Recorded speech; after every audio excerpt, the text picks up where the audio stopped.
Hello students, welcome to my YouTube channel geography Guru. आज हम पढ़ने और समझने वाले हैं क्लास 10th हिंदी की वर्कशीट नंबर 50 यानी कार्यपत्रक संख्या 50 को। आज की हमारी वर्कशीट काफ़ी आसान रहने वाली है।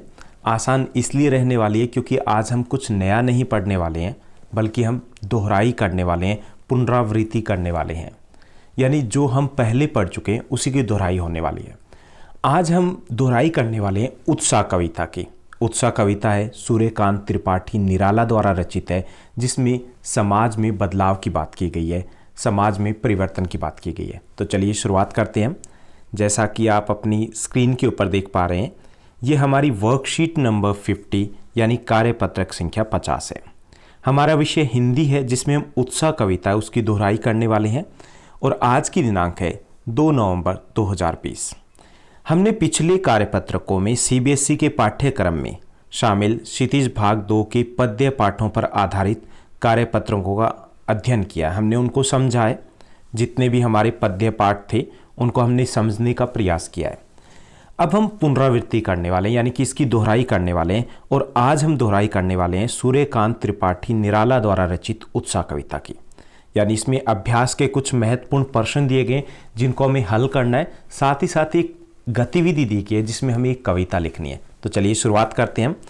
पहला जो प्रश्न दिया गया है कि कवि बादल से रिक्वेस्ट करता है, बादल से फुहार, रिमझिम या बरसने के स्थान पर गरजने के लिए क्यों कहता है। कि हमने जैसे कविता को पढ़ा तो उसमें है कि बादल गरजो, बादल बरसों की बात नहीं की गई। क्यों कवि ने बादल से फुहार, रिमझिम या बरसने के लिए नहीं कहता, बल्कि गरजने के लिए कहता है। क्यों? क्योंकि गरजना विद्रोह का प्रतीक होता है, जोश का प्रतीक होता है, और कवि क्रांति लाने के लिए लोगों को उत्साहित करना चाहते हैं, और इसलिए बादल का गरजना लोगों के मन में उत्साह भर देता है। इसलिए कवि ने बादल गरजो शब्द का प्रयोग किया है। दूसरा जो प्रश्न है बेहद आसान सा प्रश्न है और बहुत इंपॉर्टेंट है इस कविता का, कि कविता का शीर्षक उत्साह क्यों रखा गया है। कविता का बादल गरजो, बादल बरसो, क्रांति कुछ और रखा जा सकता था, उत्साह ही क्यों रखा गया है। तो ये एक आह्वान गीत है। आह्वान गीत मतलब किसी से कुछ करने के लिए उनको मोटिवेट करना। तो ये एक आह्वान गीत है। कवि क्रांति लाने के लिए लोगों को उत्साहित करना चाहते हैं, बदलाव के लिए उत्साहित करना चाहते हैं, और बादल का गरजना लोगों के मन में उत्साह भर देता है। इसलिए कविता का शीर्षक भी उत्साह रखा गया है। तीसरा जो हमारा प्रश्न दिया गया कि कविता में बादल किन किन अर्थों की ओर संकेत करता है। पूरी कविता वो प्रतीकात्मक है, यानी बात बादल के गरजने की हो रही है, लेकिन वास्तव में समाज में क्रांति बदलाव की बात हो रही है। तो इसलिए बादल है उसके कई अर्थ निकलते हैं पूरी कविता में। तो क्या क्या अर्थ निकलते हैं? पहला जो अर्थ निकलता है कि बादल पीड़ित प्यासे जन की आकांक्षा को पूरा करने वाला है, यानी कि उनको इच्छाओं को पूरा करेगा। जब बादल बरसेंगे तो फसलें होगी, पानी होगा, चारों तरफ खुशियाँ होगी। दूसरा, बादल नई कल्पना और नए अंकुर के लिए विध्वंस, विप्लव और क्रांति चेतना को भी संभव करने वाला है। यानी बादल जब लेके आएगा तो नई कल्पना लेके आएगा, नई सोच लेके आएगा, नया परिवर्तन लेके आएगा। साथ ही साथ बादल है वो नवजीवन का भी प्रतीक है। जैसे बादल बरसते हैं, नए पौधे, नए बीज अंकुरित होते हैं, नए पौधे निकल के आते हैं, हरियाली छा जाती है। ऐसे ही यहाँ पे बादल को अगर हम क्रांति माने तो क्रांति के बाद भी नए बदलाव आते हैं समाज में। तो बादल के कई सारे अर्थ निकलते हैं इस कविता में। उसके बाद चौथा जो प्रश्न दिया गया, हमें भाव स्पष्ट करना है। कुछ पंक्तियां दी गई इसी कविता की। जैसे एक पंक्तियां दी गई है, विकल विकल उन्मन थे उन्मन, विश्व के निधा के सकल जन, आए अज्ञात दिशा से अनंत के घन, तप धरा जल से फिर शीतल कर दो। तो यहाँ पर विकल विकल मतलब बेहाल होना, उन्मन उन्मन अनमुना होना, विश्व के निधा के सकल जन मतलब सारे लोग।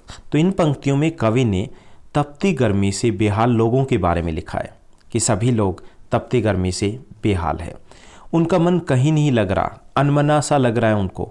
ऐसे में कई दिशाओं से बादल घिर के आए हैं और कवि उन बादलों से कहता है कि तपती धरती को अपने जल से फिर से शीतल कर दो। तो यहाँ पर भाव अगर हम देखें तो ये पंक्तियों का अर्थ है, व्याख्या है। भाव ये कि बदलाव की बात कर रहे हैं यहाँ पर कवि। उसके बाद पांचवा जो प्रश्न दिया गया है, एक गतिविधि दी गई है कि जैसे बादल उमड़ घुमड़ कर बारिश करते हैं, वैसे ही कवि के मन में भी भाव के बादल उमड़ घुमड़ के आते हैं और कविता लिखती हैं कवि, यानी कवि को जब अच्छा लगता है, कुछ भी नया दिखता है तो वो एक कविता लिख देते हैं। ऐसे ही किसी प्राकृतिक सौंदर्य को देख करके अपने उमड़ते भावों को कविता में उतारिए। तो यहाँ पर मैं एक आपको कविता की कुछ पंक्तियाँ लिख करके दे रहा हूँ, लेकिन कोशिश कीजिए कि आप खुद की पंक्तियाँ लिख पाओ। तो यहाँ पर कुछ पंक्तियाँ लिखिए कि बागों में जब बहार आने लगे, बागों में जब बहार आने लगे, कोयल अपना गीत सुनाने लगे, कलियों में निखार छाने लगे, भंवरे जब उन पर मंडराने लगे, मान लेना वसंत आ गया, रंग बसंती छा गया।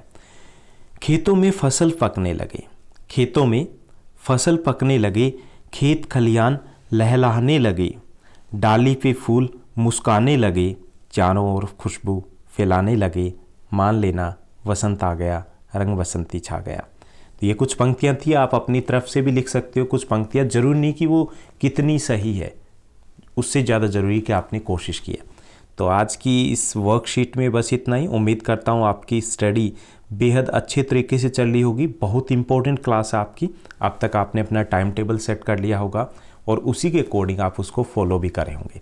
ऐसे ही हमारे साथ बने रहिए, साथ ही साथ इस चैनल को लाइक शेयर सब्सक्राइब ज़रूर कीजिएगा और हाँ, एक छोटे से कमेंट का भी वेट रहता है। Thank you, bye bye, have a nice day.